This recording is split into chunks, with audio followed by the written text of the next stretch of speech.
Emails. They're the quiet yet dependable heartbeat of communication. Whether you love them or you really love them, you want to master the art of sending them efficiently. You can use SwiftFox to create and send email newsletters, welcome emails, emails to just one person, marketing emails, please donate emails, thank you emails, email invitation emails, follow-up emails, emails with surveys attached, emails with forms attached, emails with attachments, and even emails that say, please stop giving us examples of what an email is, we get it, SwiftFox, move on. In this tutorial, we're going to give you an overview of the SwiftFox email builder and how to create and send an email in SwiftFox. From your SwiftFox homepage, go to the email builder. This table view shows our organization's email campaigns, tracking their progress, their email creators, and engagement metrics. It's a useful overview if your organization is managing multiple simultaneous campaigns, or you just want to get a quick snapshot of how your emails are tracking. You can also filter and search for your results here. Now, we could duplicate an email here with the clone option, but I will click Create New Campaign. Let's name this email campaign New Members Welcome. This campaign name is just for internal use. Next, I'll choose an email category. You can see here I have a range of categories to choose from: marketing, events, announcements. This email is telling new members about their membership, so I'll select the membership category. Why do we have category types? Category types in the email builder offer flexibility to your subscribers and encourage your subscribers to stay on your mailing list. For instance, if a contact would like to receive updates about upcoming events but doesn't want to read marketing emails, they can unsubscribe from marketing emails while remaining on the subscriber list for events. By setting up different categories for your emails, you can engage with your contacts based on their interests, and that way they're always happy to hear from you. Great! Let's work out who we're sending our email to. Now it's time to select your campaign audience. Select this arrow to choose your mailing list. Here there is a new member list. This box here will send this email even if they are unsubscribed from receiving your emails. Consult the Spam Act before ticking this box, as it is only to be used in very specific circumstances. Otherwise, do not, and we repeat, do not tick this box. And if you're not sure how to create a list of recipients, or maybe you just miss how great my voice sounded in the earlier videos, check out our list builder video on how to create a list and on list types. The campaign details section covers what recipients see in their inbox. Start by setting the sender and reply to email addresses. For example, I'll use hello as the send email and replies for replies. You can configure these addresses in your domain settings. To see how, go to our email settings tutorial.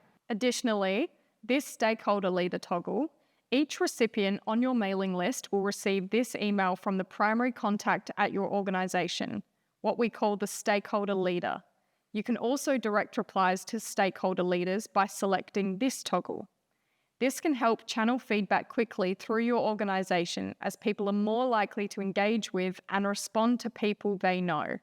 The only thing left to add is the subject line, welcome new members, and some preview text. Preview text appears in your recipient's inbox under your email heading before they click on your email and open it. Thank you for registering. Here is what you need to know.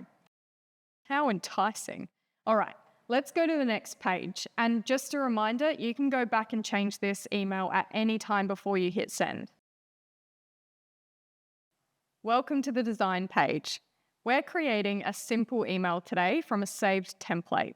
So I'll go to my design builder. Select the Templates tab and then click on the template you want to use and click Confirm. Now let's start filling in my details. A great thing about sending emails in SwiftFox is that you have all your contact information at your disposal. And a simple way of using this data is with mail merges. I will summon the mail merge field by using the @ symbol. On this scroll bar, we can see a whole bunch of fields available to me. Here I'll use @first name. I'll also use @member number and @stakeholder leader. Okay, I'll do a little writing.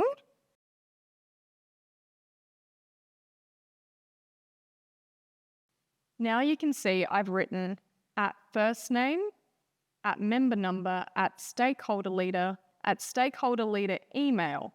So when this email is sent out, all the recipients will have these @ symbols populated. But what if a contact is missing a custom field on their profile? What do you do then? Select Mail Merge field and write some backup text. So I'll select first name, backup text, and write there. Let's see how this worked. Let's preview our email. First, I want to see how my email will look if, in an unexpected turn, we have no information stored on our new member signups. Great, we can see those backup fields are working well. Then, this scroll bar lets you see how your email will appear for different contacts in your mailing list. It looks much better with the right custom fields, but I'm happy with both. Okay, now for the real test. Let's send a test email.